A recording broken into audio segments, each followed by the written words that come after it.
Thank you for calling me over and giving me a chance to present something that is very close to my heart, and that's about people.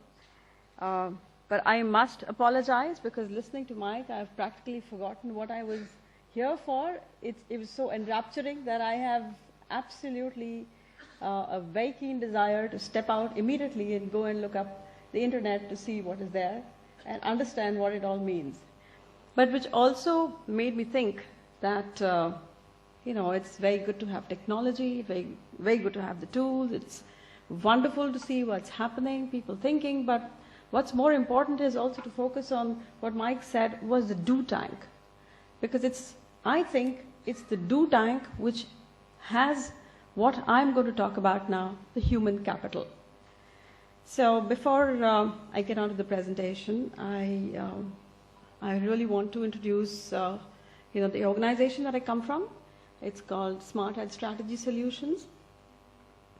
We are the specialists in the Indian corporate sector.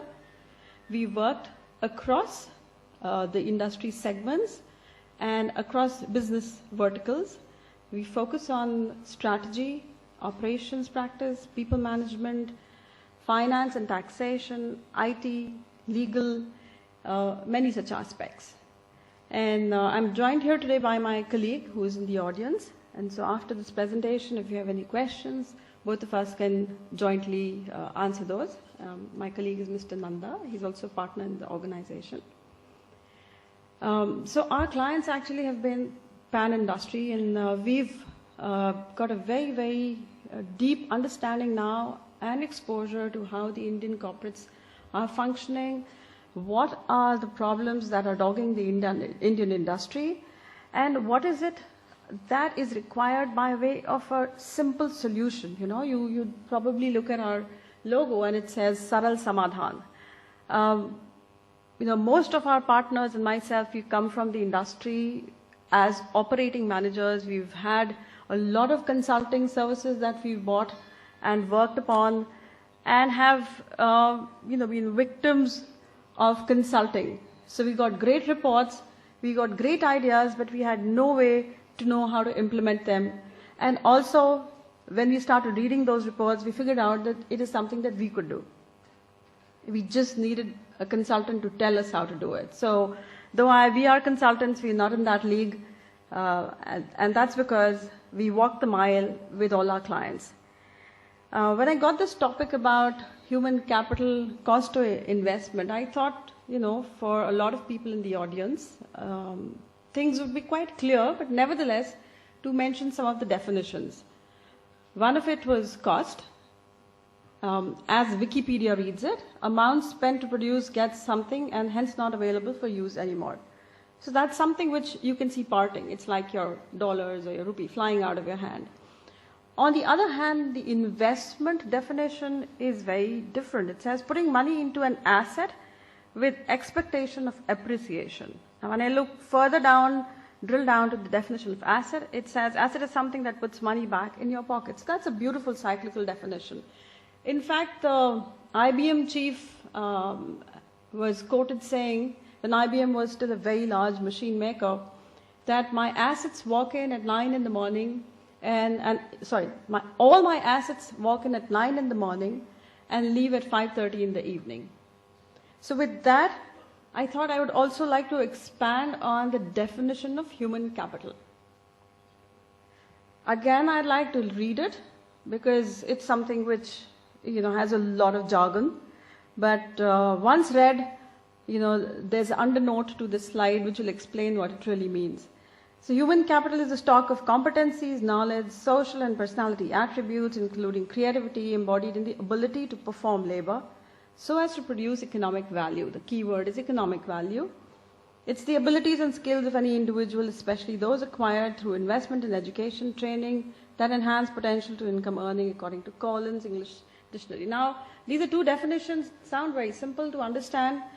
Even simpler if you look at that little undernote there, which says that when we look at what is building human capital, when we look at a person who goes to a university versus a person who's gone to school, we see that the difference of human capital, which means his ability, his delivery, his knowledge, attribute, they practically go up by 3 times. Rather 2.73 times. That's the statistic that I pulled out of a website. Contrary to what a lot of business believes, that one of the most important things in business is money, funds, capital, putting things in place, the land, the asset. What was found out as the 4th most ranking important aspect that impacts business results is human capital. It was only 4th to regulatory, operational, and strategic aspects, but it was still ahead of financial and reputation, supply chain, and even information technology. I apologize for that, because most of all the rest are driven by human capital. And that is the ability of somebody to work intelligently, use knowledge, use domain, and get the results. So, just before, when we broke for lunch, and the fact that we've worked with a lot of companies in this space, we've come to understand that there is, everybody has a lot of problems, but there are about 90% problems which seem to be common problems across not just the textile and the garment industry, but across all the industry. It is that 10% which is perhaps very specific. And these people management problems are not some things that are very easily explainable or solved, or something which have a straight answer. And the reason why is because, much as we know how to make machines, we know how to make 3D printers, we know how to do a lot of things with our mind, nobody knows how to make us except, the great God Almighty. And that's why we don't understand the complexity of what's really gone in. Might you think that there would be a chance when there could be a 3D imprint of human? Yes, there is cloning, but is it going to be same as the original in terms of intellect? I don't think so, but there is work being done for bioengineered organs. Like there's work being done for creating a liver or a kidney using 3D printing, but I don't think it's going to create the mind. Yes, so I think what's differentiating us is really what rests above our shoulders. So when we, though I hate addressing these things as problems, but when you looked at what was, worrying us, in this sector, yes, and others also, difficulty in finding the right trained people, solving the retention mystery, wages, more wages, how much do we pay, what do we pay, how do we pay it, how often do we pay it. Educated but unemployable people. There are lots of people out there, but there's not enough to bring in to kickstart them from day one into doing the jobs.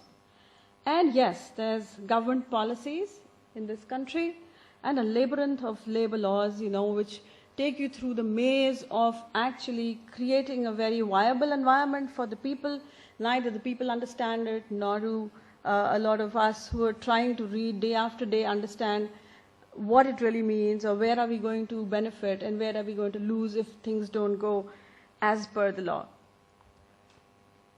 But why do we think that, I'll just go back and spend a second so that you can mull over this. The problems of finding the right trained people, solving the retention mystery, wages, the 4 at the top, educated but unemployable. And why is it that this is a problem? I might have some very hard-hitting statements here. I might say that, these problems are what we've created. We as people who own business, we as people who run businesses, we as people who advise businesses, and generally all of us.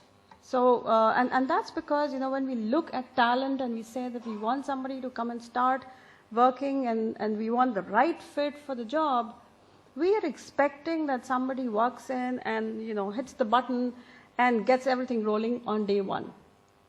Not many of us from our studies of the industry have really looked at how can I get a human being, because he's intelligent, because he has the right values, because he has got something that will in him that will make me successful, my business successful, and then put him on board, train him, take him forward.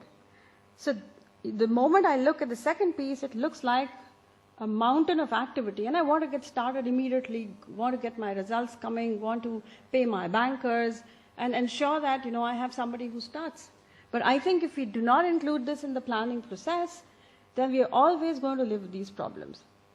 Second is, when we bring in somebody, we bring him and we hire him for the capability, and we say that here's a guy, he knows how to run the machines, he knows the textile technology, he knows what's dyeing, what's extrusion, and maybe every other thing that he needs to know. But when you get him, you expect him to deliver very mechanistically. He is supposed to start from point A, move to point B, and there's only one route to go from point A to point B. And that's where everybody starts, It's what I call do as is told function.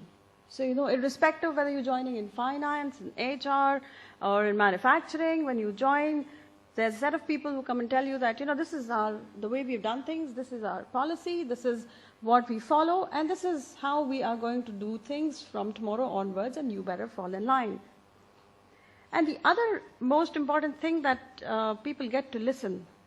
And, I'm not trying to discourage the young population here, because there's quite a room full of very, very eager and fresh faces. But yes, we as seniors need to change the way we think, because this generation is not, I think we're like 5 generations away from the current generation. It's not one generation gap. And very often we hear our seniors say that, when I can work 7 days a week, why can't you? When I can put in 20 hours a day, why can't you? And that is not exactly how we should be looking at, down the road, 70% of the population, which is going to fall in a generation gap, which is at least 2 to 3 generations away.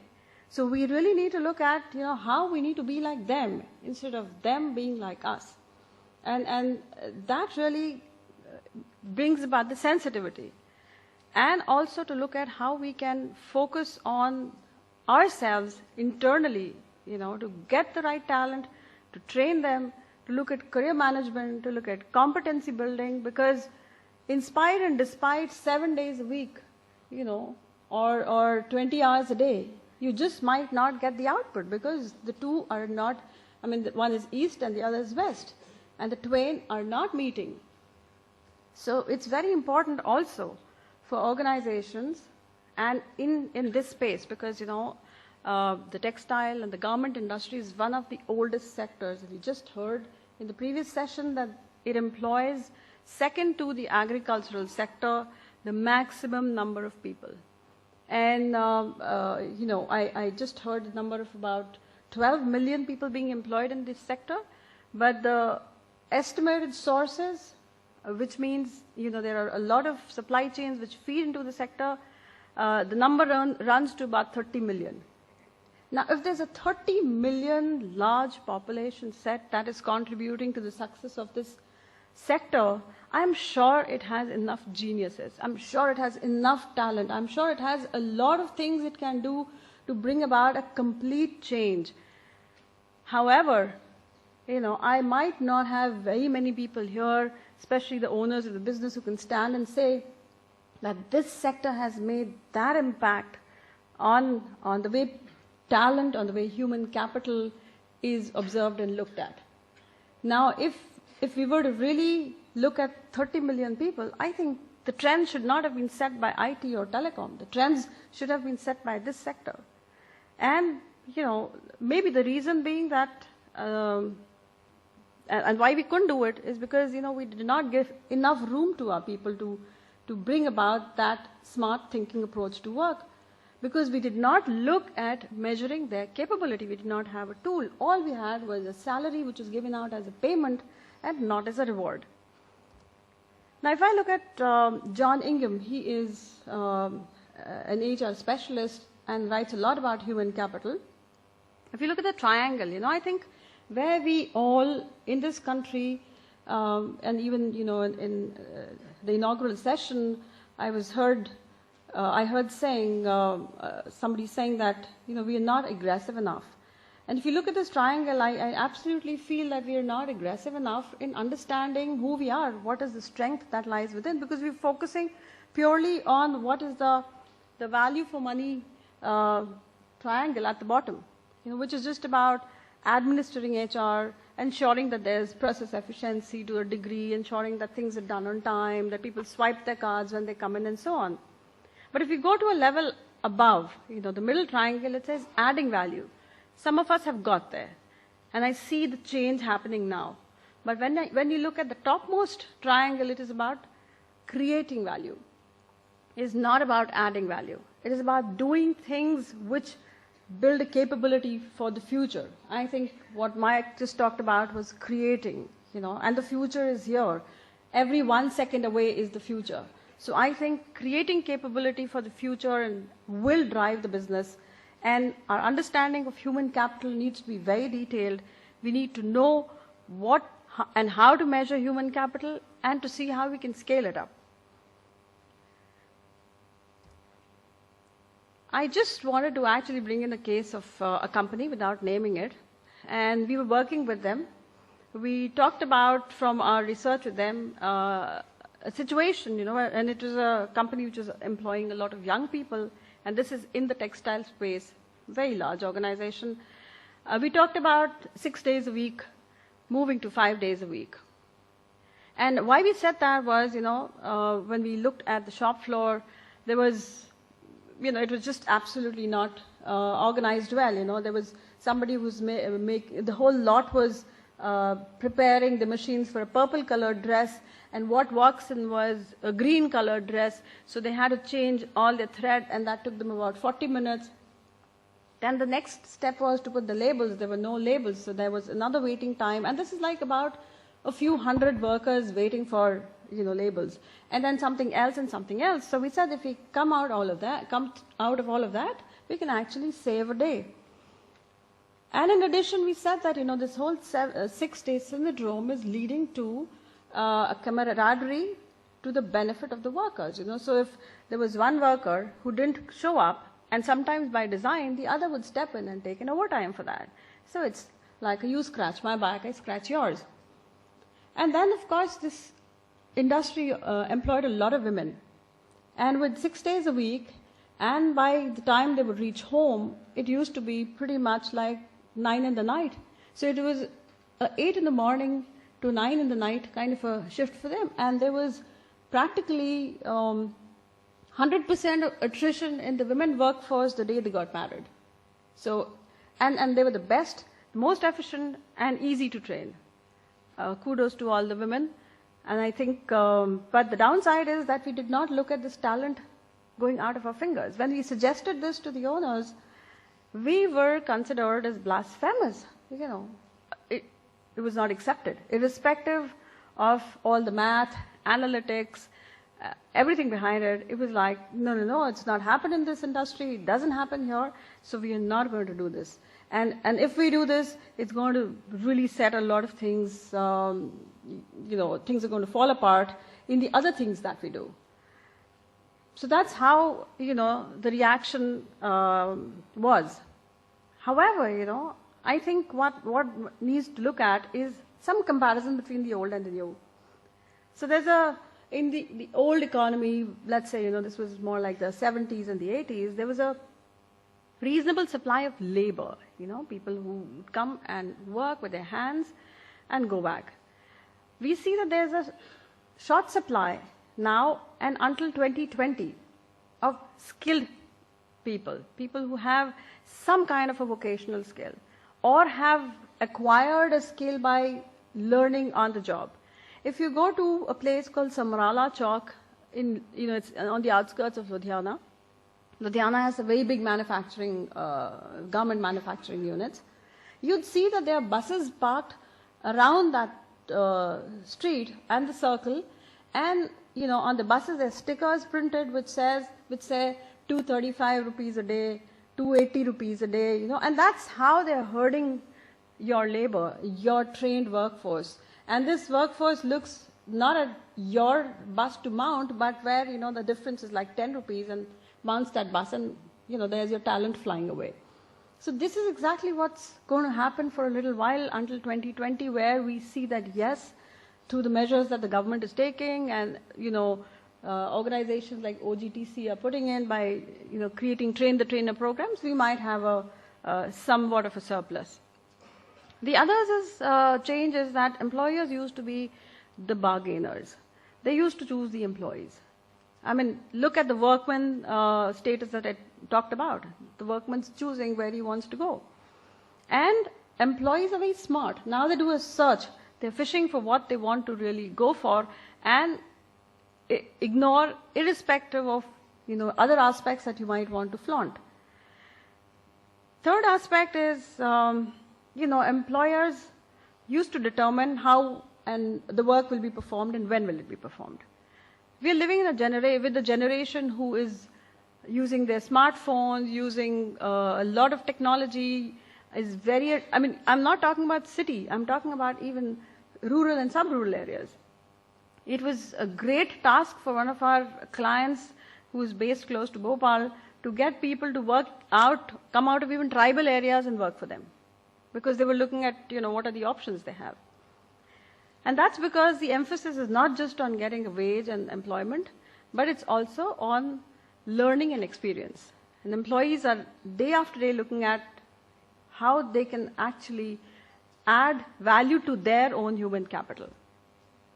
So what really needs to be done is change. And I think Mike talked about change, and I think through the sessions also we've looked at change, what we need to do, how we need to do things different. We need to change. And we need to not think human capital as cost, because cost is very transactional. You want a bang for the buck. You buy something, you want to make sure you use it to the fullest, and when it's done, the transaction is over and you want to push that away. Sometimes when you look at cost, you don't know what the worth is. And you want to let's say, implement ERP in your organization, and you get the guy who's working in the company next door in the same sector and come in and say that you've worked on ERP implementation, why don't you come and work for us? But why aren't you looking at somebody from, let's say, a sector which is completely different? Because he might bring in a lot of skills. So, and we really don't know how to look at the worth of human capital. It also has a very negative connotation. Cost is always, when we even go out shopping, for us, cost has a negative connotation. And we have to remove our own filters of looking at, aspects only like productivity and control and employment in this new world, because there are many other aspects that are going to govern your success. And most importantly, I think what's very, very essential to know is what got you here might not get you there. And how do we go about enhancing the human capital is something that becomes very essential, and it's an outside-in process. So you cannot run training programs just because you think it's good to have 4 days of training per employee per month or some other statistic that you need to meet. It is what does the world want? What do your customers want? What do people out there want? So if they want things to be shipped before they are manufactured, if they want things sitting on their doorstep 24 hours from when they'd ordered, then I think we really need to tailor-make everything that we do ever so often. And we also need to look at the value systems that we are creating. So if we're creating a learned economy, then that would perpetuate. We'll get more and more people who would understand what their leaders did to help them invest in human capital and do the same to their people, their reportees, the people who work for them. It's also important to build that attitude and skill and knowledge within the workforce by not buying. You can't every time go and step out and say, I want to hire somebody, so I'll pay the money and get him out from some other organization. Build it from within. And it also comes from empowering people. Sometimes you might not have the talent to, implementing ERP. But when you get the person in, you have to empower the person to give you the right inputs, to take some decisions, so that he feels enabled. He feels that, at every step he needs to improve himself, build his own human capital, and thereby contribute to the company he's working for. Most of all, I think an appetite to learn and adapt. Because if we do not know how to adapt, we'll be left where we started. There's just a little statistic from a company which is not named. It says investment in human capital gives you greater returns. Now, this is, if you look at the quartiles, the bottom quartile, second, third, fourth, are the quartiles of investment in training. The top quartile is companies which have invested the maximum in training. And if you go down on every parameter, let's look at gross profit, where companies who are in the bottom quartile of training investment, it comes to 22.8. Whereas if you go to the top quartile, it comes to 40.4. Return on assets, 4.2 to 5.5. Market capitalization per employee, 263.2 to 668.2. Now these figures are by McBassey and Company, and they are human and HR analytics in the US. Now what is it that we really need to do? We really need to understand the links of your vision, your strategy, and how it links to recruitment, training, career management, performance, rewards, ethics and compliance. And ethics and compliance is, I'm referring to ethics not as, things which come under Anti-Bribery Act or the FCPA or something of that sort. It is about doing what you say and doing it cleanly. And what will facilitate that process is an organization structure, systems and processes to support it. And that's when we'll see that there would be enough reason for organizations to, and enough pathways that organizations can find to build in the human capital across every activity of people development, right from recruitment to retailing. So this is just the same things that I said. It has to be coupled to the business strategy. It has to have, the organization structure has to be designed in a way that it is helping the human capital to build up, recruit innovatively, and reward for the end and the means to the end. Very often we say, yes, we made a profit of X million rupees, but we have not looked at the entire chain of how we went about making that profit. So I think it's very important, and that's where fair play and compliance come in, which would definitely look at, improve your employer branding. And thus, you get money back into your pocket, which is what an asset is. So do we have the conditions to start?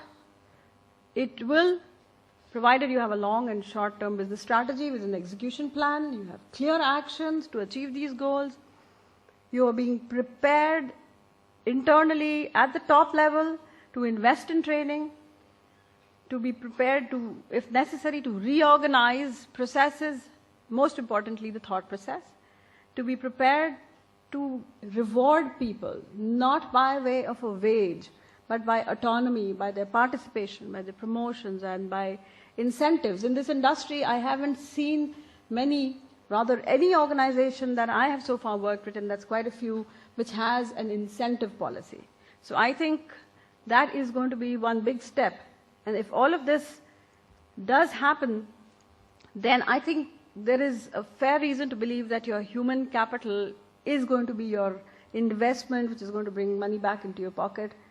And with that, I would like to take you to a section of, especially the owners of businesses and the senior managers are sitting here, to a section on our website which is called Diagnostics.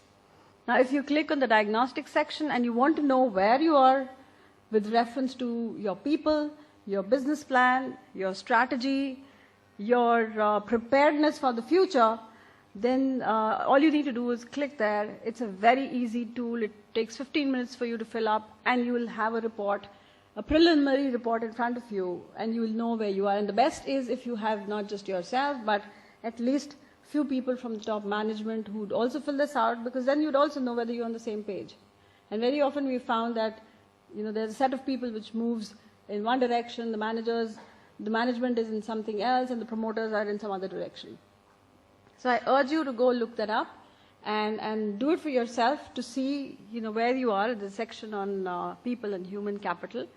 And I think that is going to give you an idea, even from a perspective of your workforce and your own preparedness for the future. So before we leave, I just want you to take away these few questions. Are we aware of the changes that are happening around us? We're not going to be discussing the answer. There's something that is just introspection that you have to do. Can we think of what impact these changes could have on business, careers, jobs, lives? Is it a continuous process? Is it one-time activity? Should I do some kind of ideation exercise, an organizational development initiative, and then forget about it and do the next one 10 years down the line? For you to decide. How adaptable are we to change? Can we look around and find, I think this is very important, if you look around and find successful people in companies who've adapted to change, you'll find a lot of your answers. And what can we do about it beginning tomorrow?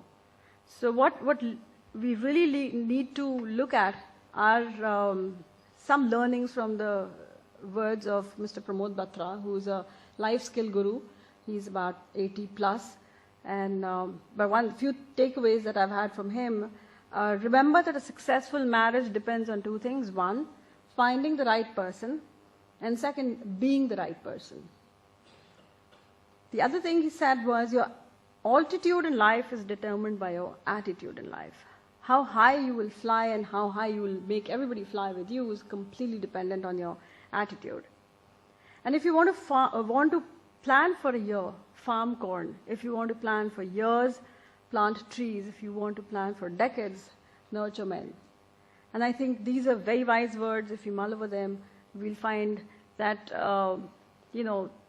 simple things will give you simple solutions. And you'll find your answers, and we'll move forward in the direction that the industry should, with 30 million people, I think has the potential to change the entire economic situation of the country.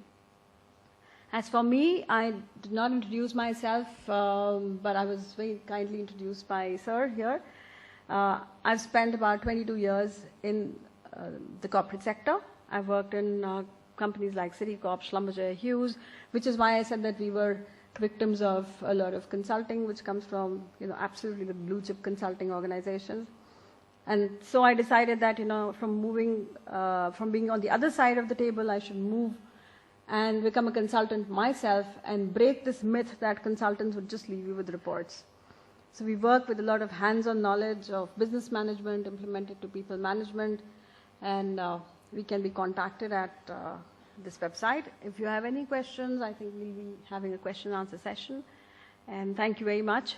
And I'm glad I don't see so many people dozing as I was expecting at a post-lunch session. So thanks a lot. Thank you very much.